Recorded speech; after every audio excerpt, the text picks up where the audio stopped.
Hey, great, Nele, thanks a lot for the introduction, and everyone, a very warm welcome to all of you to the next edition of the Amsterdam Sustainability Institute's SDG Academy today, again on climate change. And the reason is not only is it a pressing global problem, but also there has recently been a new, actually the third IPCC, so the report of the Working Group 3 of the IPCC.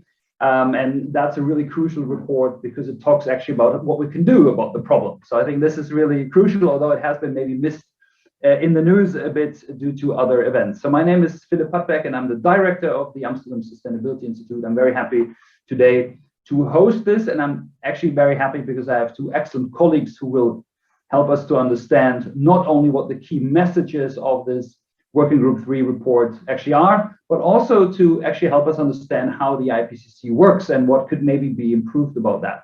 So really, really excited because I think we hear a lot about negative news and what we all messed up, but sometimes we need to also refocus on the things we can still do. And there is, according to this report on mitigation, actually a number of things that we can do and that are proven to work. I'm not saying it's easy or that they will be done right away, but there is good knowledge on what we could do. So I'm really excited again to hear about that. Let me tell you who is with us today.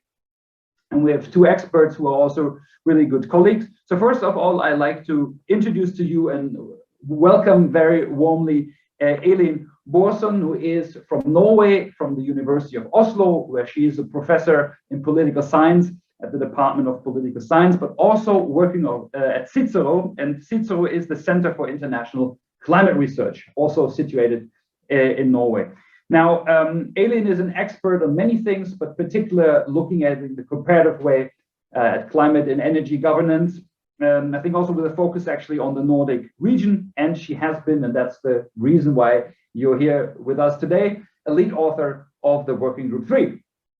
So not only an expert in governance and policies at the national level and in a comparative way, but also someone who can tell us actually about how the IPCC works and what we can think of that.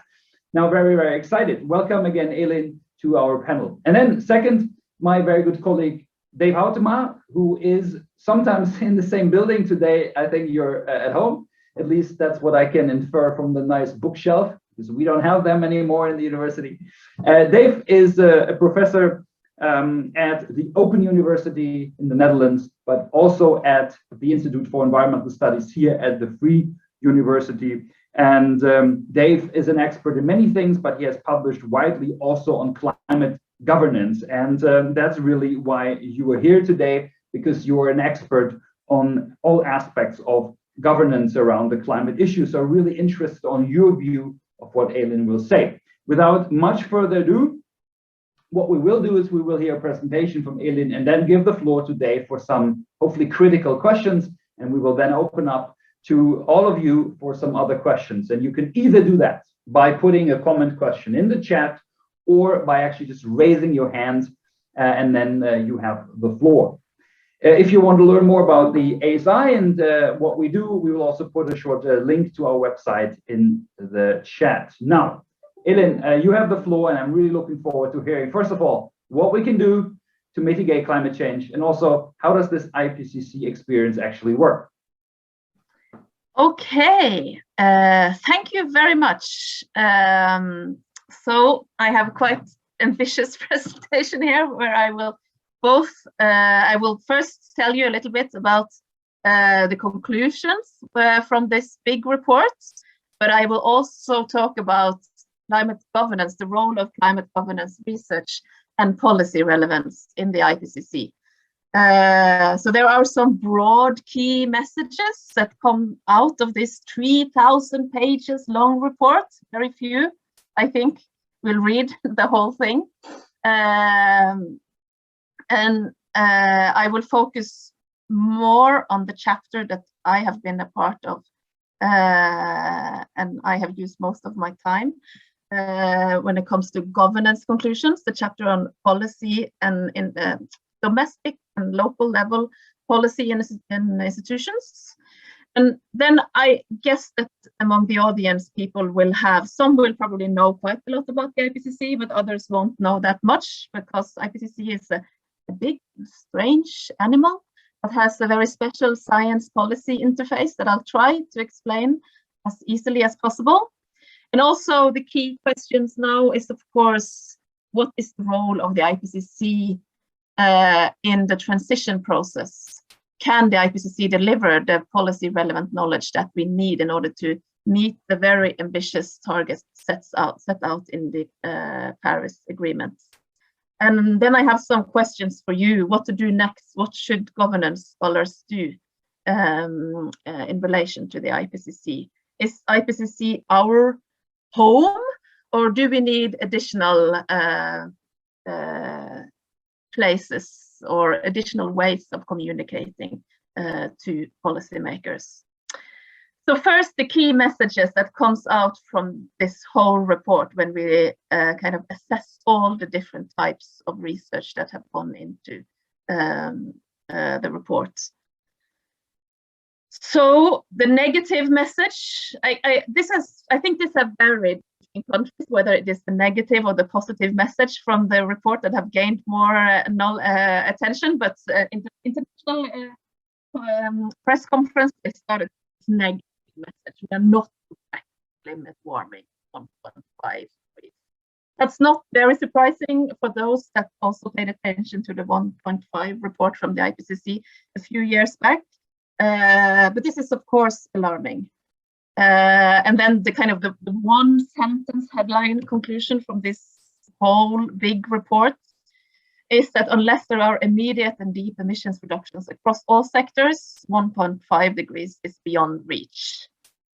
So we need to step up our efforts. That was also clear after the Glasgow meeting last year. So we need our mission to peak as quickly as possible. And there has been some discussions also among the authors in public, whether 2025 is too late or not. This is a very technical discussion about how these scenarios are developed. But no matter how you phrase this, it is immediate. You need to do it immediately. We need to step up the action. And of course, we should have done it yesterday, but since we didn't, we need to do it as fast as possible. And of course, it's more challenging to meet the 1.5 target than the 2 targets.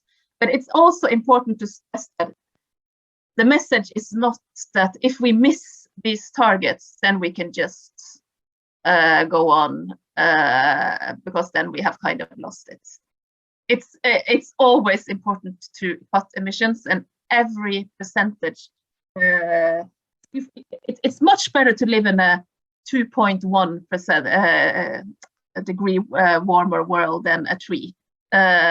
So even though we're not, if we should fail to cut 2025, we still need to cut emissions. And there are options available in every sector. So it should be feasible to halve the emissions by 2030. There is a special focus on demand and services in the report, but we go through all the sectors. There are huge, big sector chapters. So unfortunately, they do not have that much focus on policy measures. It's kind of very much engineer-dominated, with debate information about the technical and practical measures that could be introduced across all sectors. So I would have preferred maybe a more positive message from this chapter, especially given that the 2 first working groups from the IPCC have been doomsday reports about it really is a worrying situation, and emissions are increasing. But actually, this 3rd report, there are more positive messages than in the 2 first reports. Maybe I should just say that the 1st report is about kind of the physical, natural science of climate change, and the 2nd report is about adaptation and the effects of climate change. But our reports show that never have so many done so much to stop climate change. So the reasons that the emissions are increasing is not that nothing is working and that no country acts. There are actually a lot of countries that have acted and have done quite a lot to reduce their emissions, and many of them have also succeeded. So now almost all countries have climate targets, and many have net zero emissions targets. You could say that, what does this actually means? What does net zero mean? It's a bit ambiguous term, but still it's really ambitious. And this is a big change, because it used to be that only a few rich countries had climate policies, but now all types of countries have climate policies. And we also have an influx of cities and municipalities that have engaged much more than they used to. This is, of course, especially important in the US, where you for a long period didn't have any federal climate policy. But it is across the board a strong engagement from cities. And it's also a trend that countries adopt climate laws that are encompassing and have a much more a broader focus than just a focus on emissions trading or taxation of climate emissions that used to be the main focus.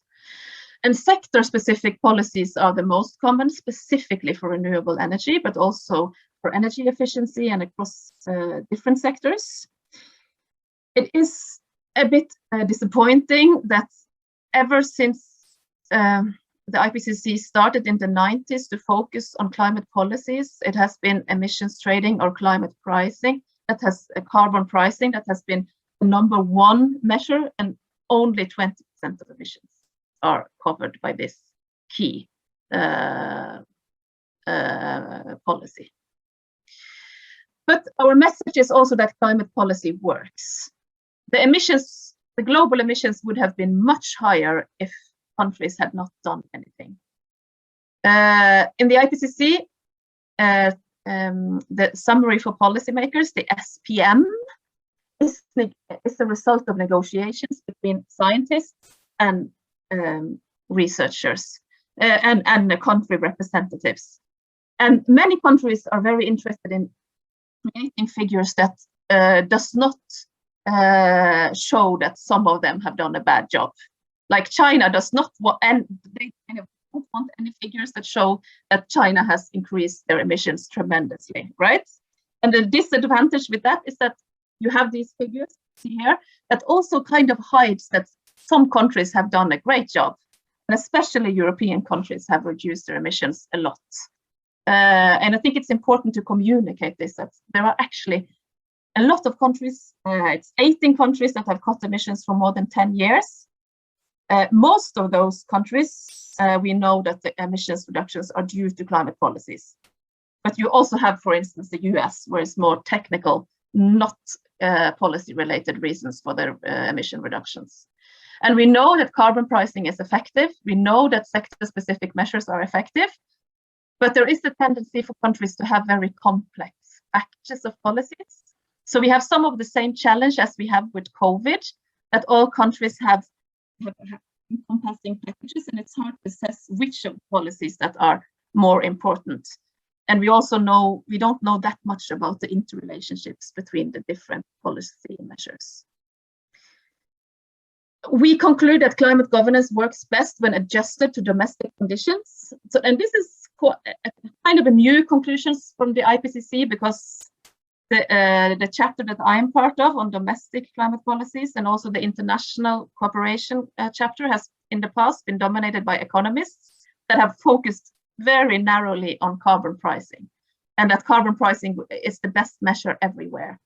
But now we say that, yeah, carbon pricing is good, but different countries have different challenges. So it is important that different countries focus on what kind of policies works best for them.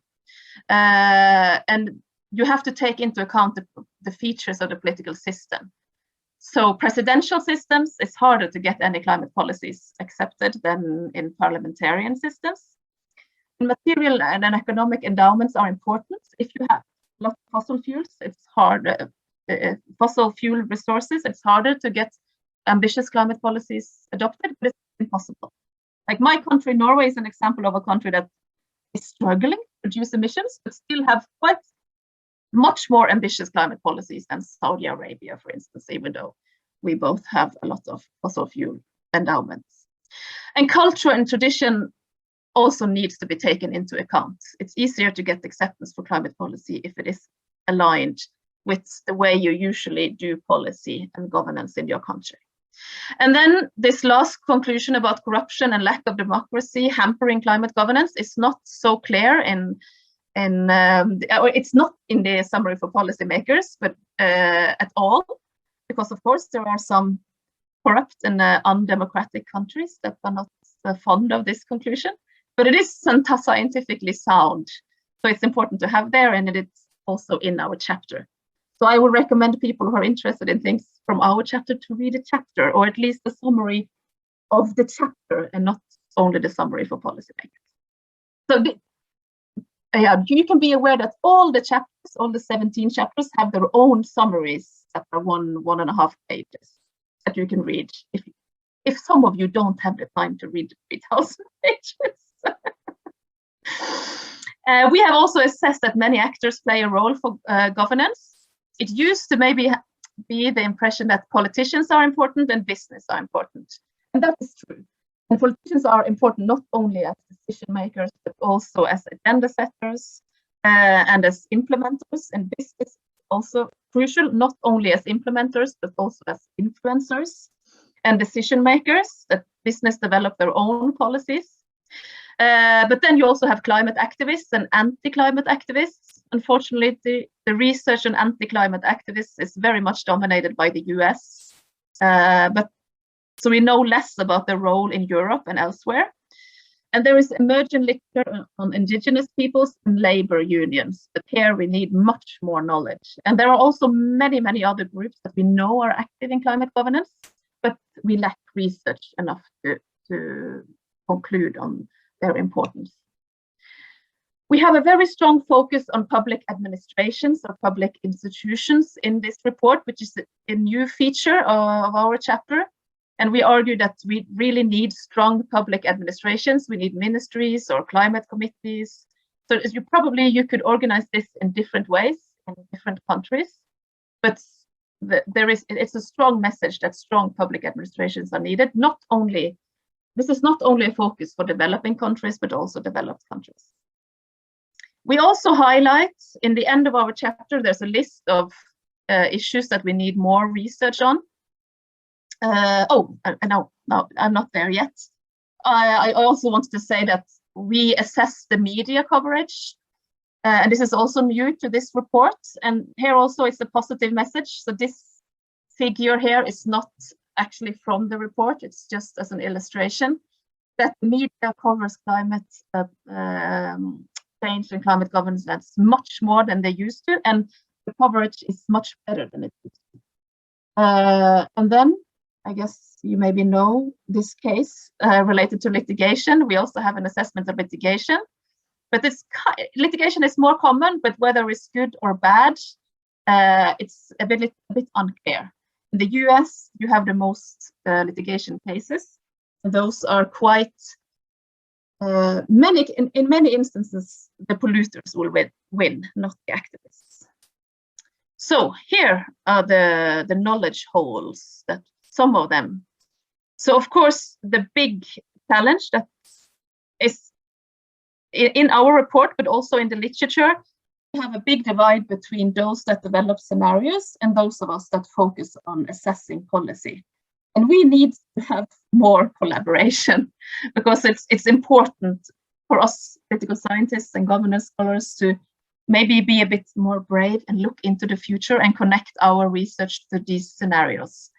So this is something we need to step up our efforts. And then it is quite a lot of focus in our report on public support, but we don't know that much yet on how to develop climate governance that will gain increasing support over time. This is, of course, because it's hard to do research on something that hasn't happened yet. But this is a key challenge. Yes, so here you have me.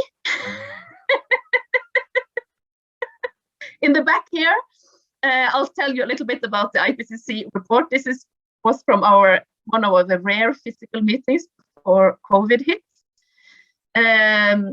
So the impact, but it's clear that IPCC have had a lot of impact over the years, and especially when it comes to the global negotiations. And also now we play a role for the global negotiations, but the question is whether we will continue to do this now when we have a more polycentric structure. You might know that there are 3 different working groups. So it's structured so that adaptation and mitigation is assessed in 2 different working groups, which is highly problematic, especially from a governance perspective, where you have to regard adaptation and mitigation efforts influence each other. So it's a long process that spans from 6 to 8 years. I won't go into all the details, but it's important to know that our report, we cannot write about all the topics we would like to write. We need to write about bullet points that governments and scientists have negotiated in the scoping meeting.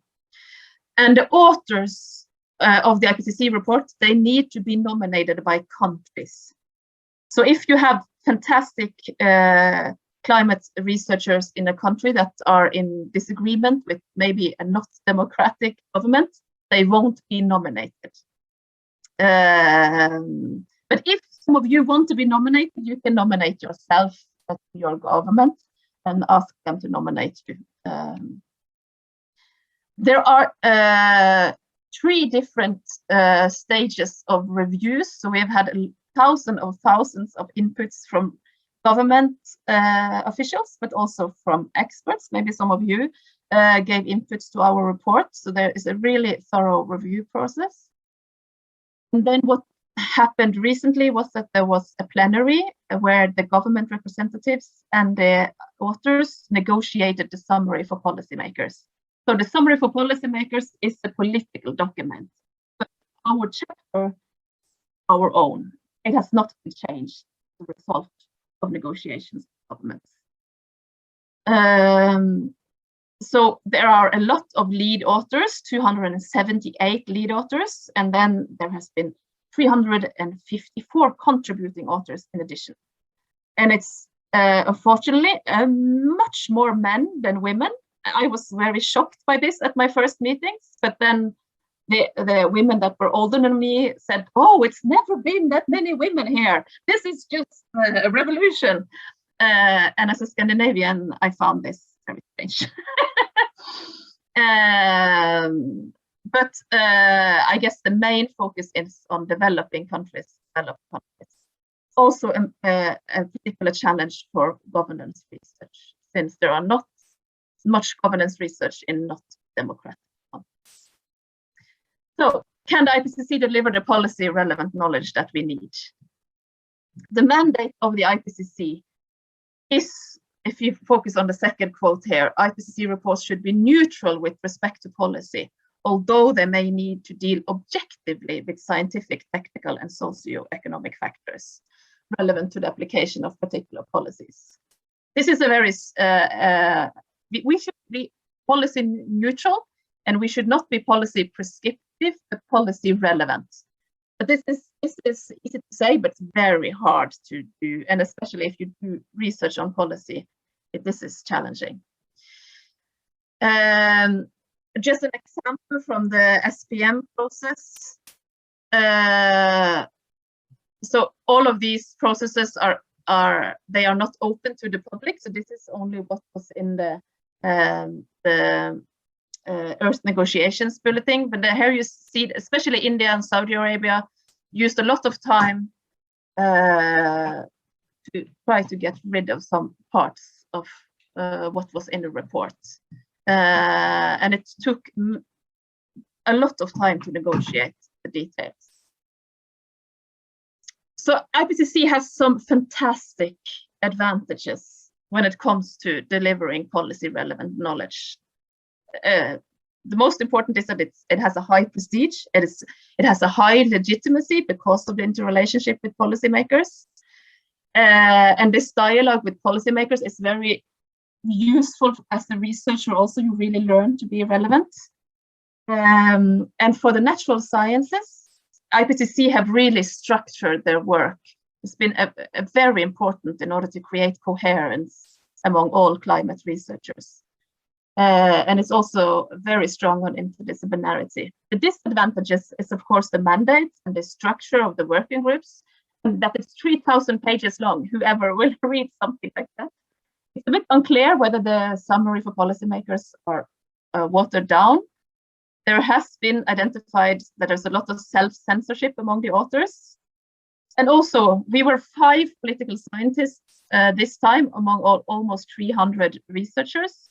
So the policy focus is quite low, actually. And then it's unclear whether the IPCC can deliver the knowledge we need now when the country level is the most important for climate governance and not the international political level. So I'm running out of time here. But I guess one reason that governance scholars have not played such an important role in the IPCC, even though it is improving, is also because of our community. Our community, we have the theory and method we need. We have a lot of young scholars and vibrant activities, especially in Europe, and many places now at many universities. They develop new teaching programs that also boost our scientific communities, but we lack infrastructure. The natural scientists, they have all these big databases, they have a long traditions. I really envy how much funding and infrastructures they have. And in many of our disciplines, climate has been a fringe issue. It has hardly been published in the most renowned journals. We are very fragmented. Many of us like to kind of have this infighting between us and other social scientists instead of delivering clear messages to the broader climate communities. And also we have few arenas for communication with policymakers. And also we are not present in that many countries. So one of the reasons that our disciplines of governance scholars have not been that dominant in the IPCC is also due to the state of our disciplines, maybe, and not only that the climate researchers are not interested in our knowledge. So the question is what to do next, because IPCC takes a long time and we only have very little time to actually reduce emissions. So I guess we need to be inventive and to focus on how we can deliver policy relevant messages in the countries where we operate. And also we should discuss the role of IPCC. Can the IPCC work in the same way for us as it has worked for sciences? Now when we have these 2 chapters on international collaboration and domestic policies are much broader than they used to be, will they help us to create more unity or will they not? Do we need something else in addition? So we have, or I have been part of launching this special issue, and you are invited to submit pieces here. But I guess there will be a lot of debate in many arenas in the coming days and months. Thanks. Yeah, thank you, Elin, so much for the presentation, both on what is in this 3,000 pages and also your really interesting thoughts on the IPCC process from a participant observation perspective itself. So highly, highly welcome. So just before I hand over to Dave for some critical questions, let me just say, I really think it's important to reiterate that there is a positive message in this report, as you have rightfully said, and we are so much used to the doomsday scenario and all the bad news. I think it's really important to say that there is many things we can do, and we know they work. And also I want to say it's really hopeful to see that what is in the report reflects a broader set of perspectives than it was before. As you have rightfully said, there was a lot of economists in there, a lot of focus on the standard thing, and economists would say price, price, price. And it's very relevant, I think, that we have a bit more diversity, because political science scholars, policy scholars, and governance scholars say, yes, but how do you get it? So the context matters. And I think that is very important that you brought this out, is changing. It might be changing too slow and too late, but it is changing. So I think this is the good news. Now, I also want to add one other observation, maybe for the debate later, and one tiny question. Let me start with a question first before I hand over to Dave. I really liked your point on that actually European countries did pretty well so far when you look at the reductions that were achieved since the 1990s. One thing that always comes to my mind is that because we just exported those emissions somewhere else. And maybe you can say something about that. What do we know about this sort of leakage problem? And then my comment would be, for the next report, probably the mitigation report might be less relevant if we don't start mitigating very soon. So do we need a report on how we govern the worst case? Is that maybe something we need to do? Is a question I have to you. But now over to Dave, who probably has his own questions and comments. So Dave, the floor is yours. Take as much time as you like, and then we have time for the audience. We're still really good in time. Okay, thank you very much, Philip. And Elin, thank you very much for a super nice presentation. I think it was very insightful for outsiders to understand a little bit better how the IPCC works. Just for full disclosure, I'd like to report the fact that we have published a little bit together sometimes, so we know each other. But I don't think it affects my questions or anything, but I just want to state that explicitly. I like what Philip actually said, and also what you said, Elin, which is to do with the normally quite negative framing of what the IPCC says vis-a-vis governments. So when I looked for the media reaction to the IPCC report on mitigation, the one that you were part of, I went to the PBS News website, I went to the Time Magazine website, and what I saw is essentially that we're sort of doomed, and that it's the fault of government and governments. But I think there is another picture, which is that many governments are doing many things: cities, city networks, societal initiatives, community, energy community cooperatives, etc., etc. So there's a lot of things going on already, and I think you're very right to call for attention for that as well.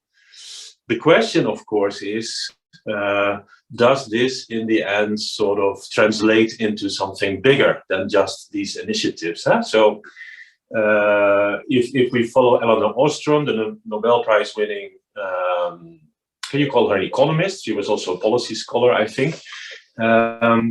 She says this groundswell of action will in the end move into something bigger, because communities, countries, cities, they all learn from each other. And we will have something that is very impactful, maybe more impactful than this look from the international level, if everything is arranged there. So I'd really like to ask your opinion about this. All these local initiatives, all these cities, all these countries that are doing things, what is your idea? Is this amassing to something bigger? Or do we still have to see that? Huh? So in terms of some of our Canadian colleagues, Bernstein and Hoffman, for instance, they are saying we have to wait for catalytic impact of these initiatives. That we have to see broader things changing. Can we see that yet? And so that will be my first question to you, Elin. Like, yes, there is a positive message, but how positive can we be in the long run? One thing that I think policy, public administration scholars would also be interested in, and which I think is less discussed in the IPCC reports, but maybe you can correct me, is implementation, actually. So I think that it's very important that countries have climate acts, and that 50% of emissions is under a climate act, and that's all these things that you've said.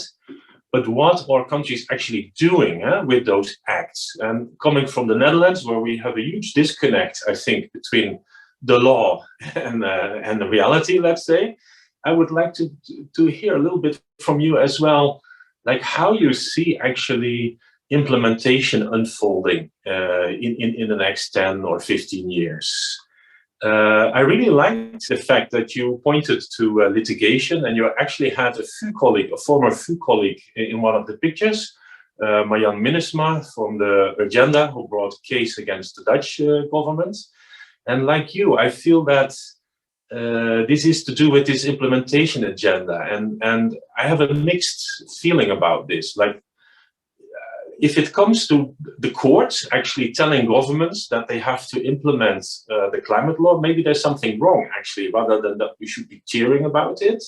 And I think also the courts are limited, they have limited capacity to actually address what maybe governments are not doing. So I'd like to hear a little bit from you as well. And then I picked up potential sort of contradiction in what you said, because Philipp also alluded to this. He mentioned economists and their standard prescriptions, like pricing, CO2 taxes, etc., etc. But you also mentioned the fact that we need to take into account local structures, local cultures, and local circumstances when we advise certain recommendations. And I was really wondering there what your idea or this IPCC working group idea is on how this matches. Like, are there certain recommendations that we could deploy universally almost? Or is it always tailor-made, the solution that you make in a particular country? So if you could say a little bit about that, I would be really happy. Then about IPCC itself, I have less observations about that, but just a few as well. One is that you mentioned the fact that the role of the IPCC might actually diminish in the future. When the system of climate governance gets less global, it becomes more polycentric, is the word that you used, then maybe we need to organize this science policy interface that we have at the moment in a different way. But how would we do that then? Because the IPCC has done fantastic work, I think. And what is the equivalent of the IPCC then in a polycentric system? I would be really curious to hear your ideas about it. So if it's not the IPCC, what is it going to be then in 5 years or 6 years from now? Maybe also to provocate you a little bit, Elin, let's say that we always discuss these things in terms of the science policy interface and how do scientists actually interact with policy. But what is the IPCC actually, in your opinion? Is it science or is it policy? I have the feeling it's something hybrid, it's something in between. And how well is it doing that job? I sensed a little bit of dissatisfaction with what you said about this. So maybe I didn't pick up right on this. And then let's see. Yeah, I think those are my observations for now. Maybe that's enough. And then I can give you a chance to react to this. So thanks a lot for a very nice presentation. I have some questions for you. I hope that they inspire also debate with other people in the meeting. Thank you, Dave. And indeed, great questions. And as we often observe in these scientific contexts, so many critical questions that you need to make a choice and maybe focus on some of them. Also in light of the time, because we want to allow the audience to come in. But I suggest, Elin, that you take a couple of those remarks from Dave and respond to them, and then we will open up quickly to all of you. Again, you can put your comments in the chat, but also feel free to raise your hands in a second. Elin, the floor is yours now for first quick reaction. Oh, wow, a lot of good comments and questions, and I don't know the answer to all of them, but some quick things. Philipp asked about leakage. And we conclude in the report that there is very little evidence of emissions trading and carbon pricing actually causing leakage. So the evidence suggests that they are effective. But this is related to the what extent does the measures need to be tailor-made? And here we have a big challenge in the literature, because the literature is very much focused on single instruments. and we have very little research that focus on policy packages and policy portfolios. And this is a challenge for us. We need to take research in, we need to classify and categorize different types of policy packages or policy modes, I think, instead of focusing on single instruments. But it was hard, it was also challenging to communicate with my economists in my chapter about these things. And there were a lot of disagreement across chapters also. So here, different disciplines have simply different views. And you will see that if you read the report, that it's not entirely consistent across chapters. When it comes to this doomsday message, I think one of the reasons for the negative media attention to this report is Antonio Guterres being very good at doomsday language. Because the message from Jim Ski and the IPCC people were actually much more positive, but then he has some very good media advisors that gives him short and snappy doomsday quotes. But his quotes this time were actually more about the two first reports and not this report. In Norway, I was very engaged in the media activities, so it was a much more positive message in Norway. But I guess the political scientists and governance people are more positive, and also it's one of the conclusions in our report that people will act more on climate change if they believe that others act too. This is research from different countries that show if you think other countries, your neighbors, other cities do something, you will be more willing to do something yourself. So it's a bit unfortunate that we didn't follow that scientific advice in how things were framed. Yes, a question from Dave about now when we have this polycentric situation. I really think that we need to think anew on the policy science interface, and it needs to. The IPCC now aims to communicate to all governments and not only those that are active in the international negotiations. I don't have this solution. I think this is something that all of us need to give attention to. But I wonder if these climate committees that you now have in 22 countries, at least it is, you have these climate committees that consist of primarily scientists.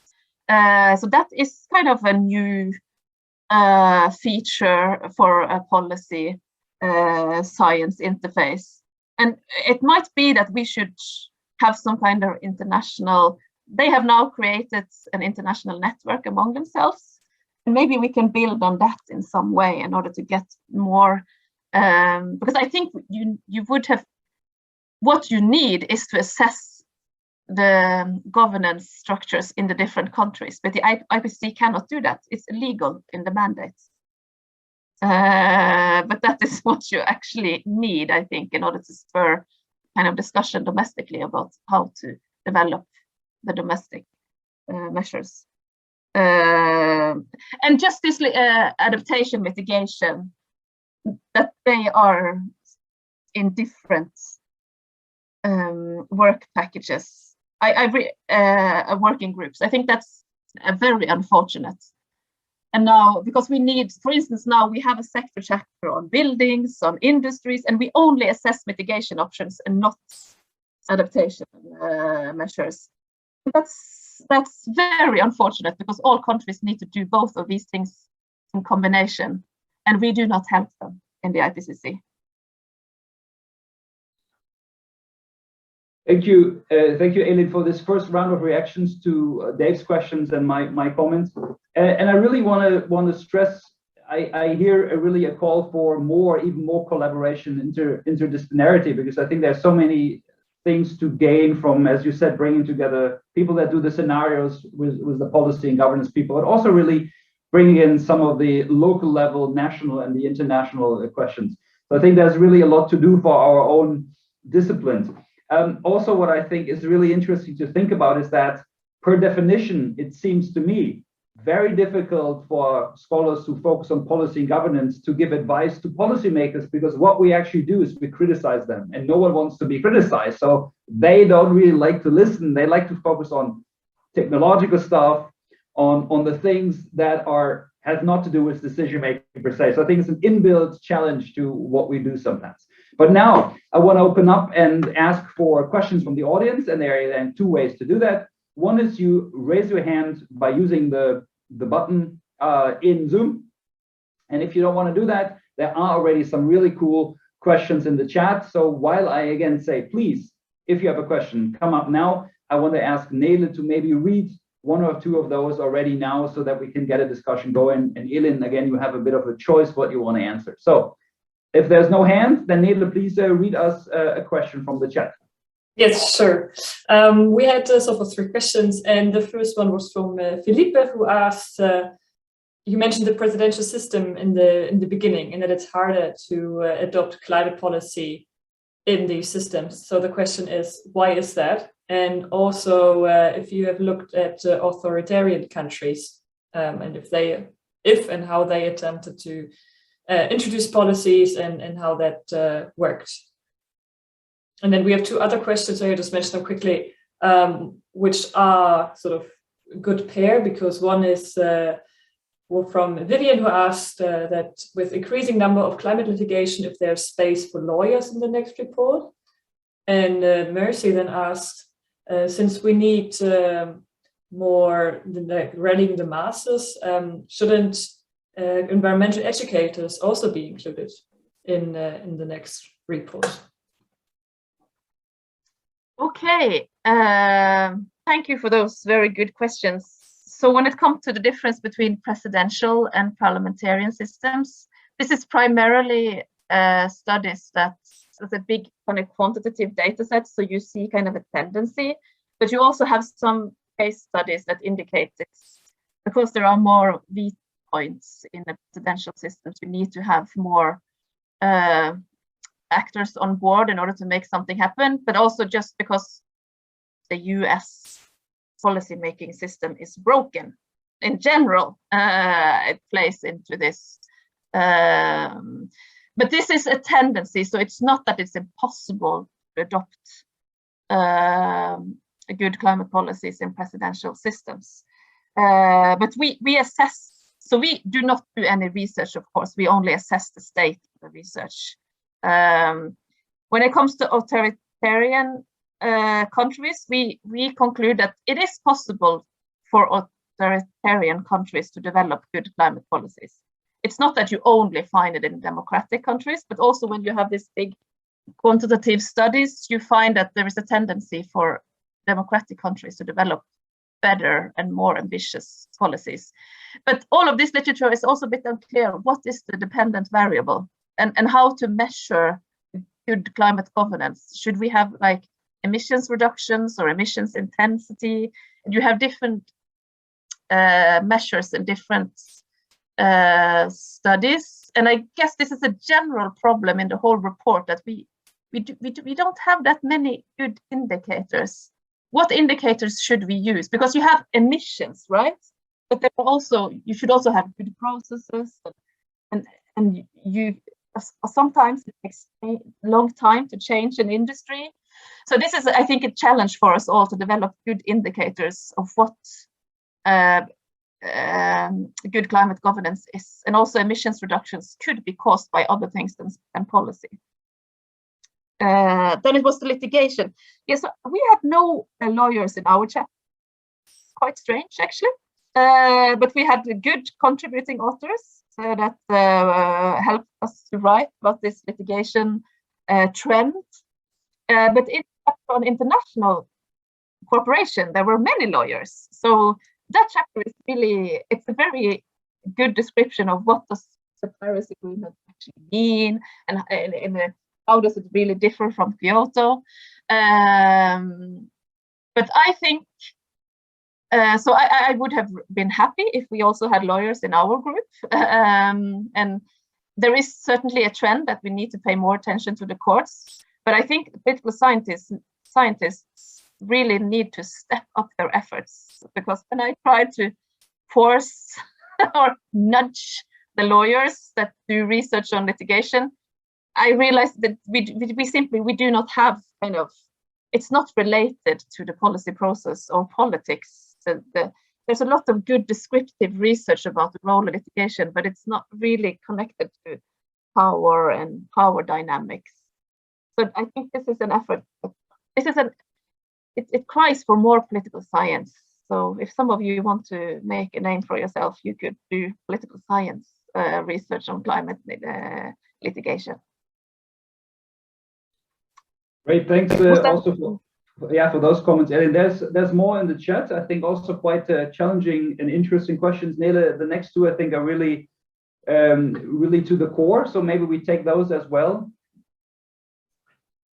Sure. Yeah, we had one more question about the education. Education. Yes. So yeah, we should have had a chapter on education, because I think education would just be more and more important. That we need. So the literature is very much focused on education. So if you have high education, you are more likely to support climate governance in general, if you believe that climate change is actually a scientific fact. But we lack good research on how to develop effective education and because we know we need, like everyone need to change how they perform their professions in order to contribute to the transition. But this is an area where we need more research, and I have had some communication at my university with the education scholars, but this has only resulted in them becoming aggressive and angry because IPCC doesn't cover that kind of research. But I guess that's step one, and then they need to actually provide more research so that in the next cycle we have research to assess.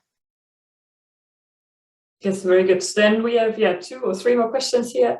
And one is, how can we connect with others actively pushing for policy change? And also, what happens if we do not meet the goals, 1.5 degrees or more even? And then maybe that's a good final one. John says, I guess political science, that's what you mean, is your background. So it's his background. So how can he and others be involved in political science research on climate? So how to push for policy change. So we conclude that small groups of people and single individuals, if they are present at the right time, they can make tremendous change. So it's not only big corporate actors or powerful politicians that are important.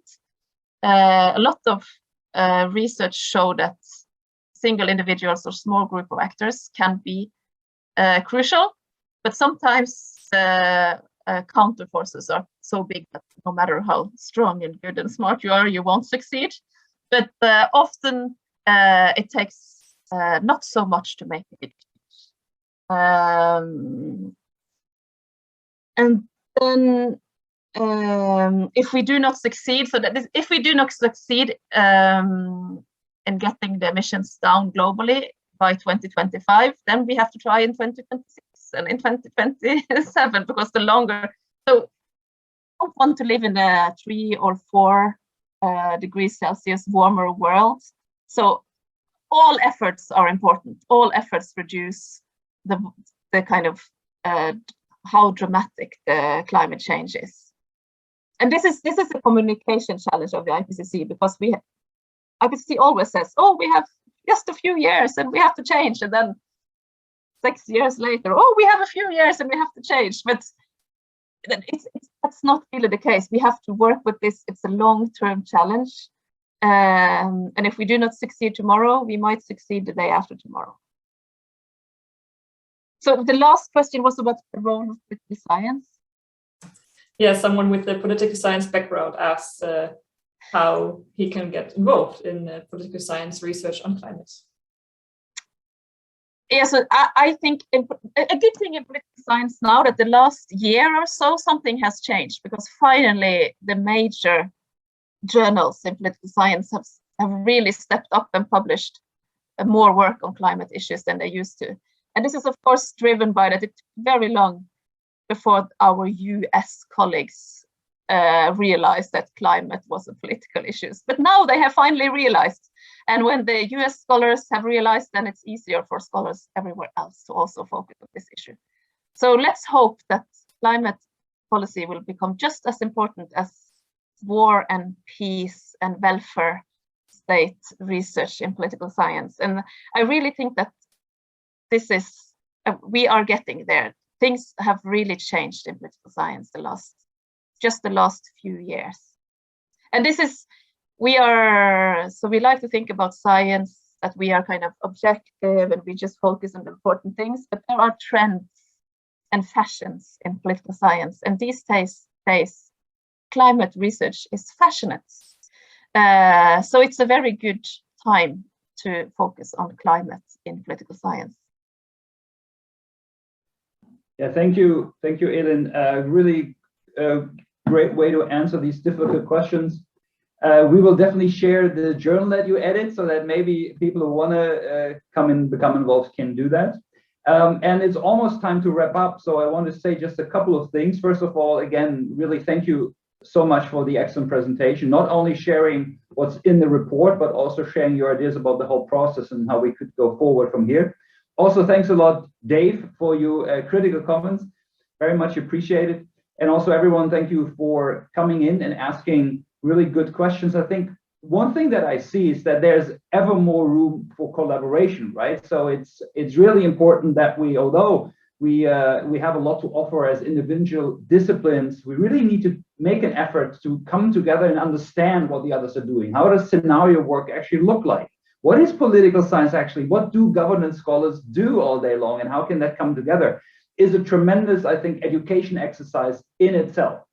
And also picking up on one thread that I really want to stress again, everything we do, every little bit will help in the end to make the difference between a world that can, in all likelihood, not be governed in any rational sense anymore, if we talk about all those catastrophic feedbacks and tipping points, and a world that is maybe not the one that we know, but is still largely structured and intact. So that makes a huge difference. So I think we should not give in to this idea that, it's too late anyway, so, let's go on holiday, everyone now, but really refocus our efforts on doing what we can. I think that's very, very important. What is also, I think, important is to think about how we can spread the message, because very unfortunately, the report, I think, in my humble opinion, didn't get the attention it deserved. And that's because there's always other things going on. Either it's a celebrity that gets smacked on at the Oscars, or it's a war going on in Europe, whatever it is, there's always something that is maybe more important. But of course, we all can play a role. And I want to also extend an invitation to you who are in the Netherlands and at the VU, maybe in Amsterdam, to become involved in our institute, because the ASI is there to collaborate and help people to collaborate across disciplines, across faculties, across perspectives, to actually make a real world impact. Again, thanks so much, everyone, for being here today. I know the weather in most places is great, at least where I can see, so that you have been here is really appreciated. And Elin, again, thanks so much for sharing your insights. I hope that you will be part of the next assessment cycle as well, but let's see. It is definitely time for all of you to come on board and help. All knowledge is important. Thanks again also for the organizers, Nele and Stella, for helping out, and I wish you a super nice rest of the day, and hopefully see you at another event of our SDG Academy soon. Thank you, and have a really nice day.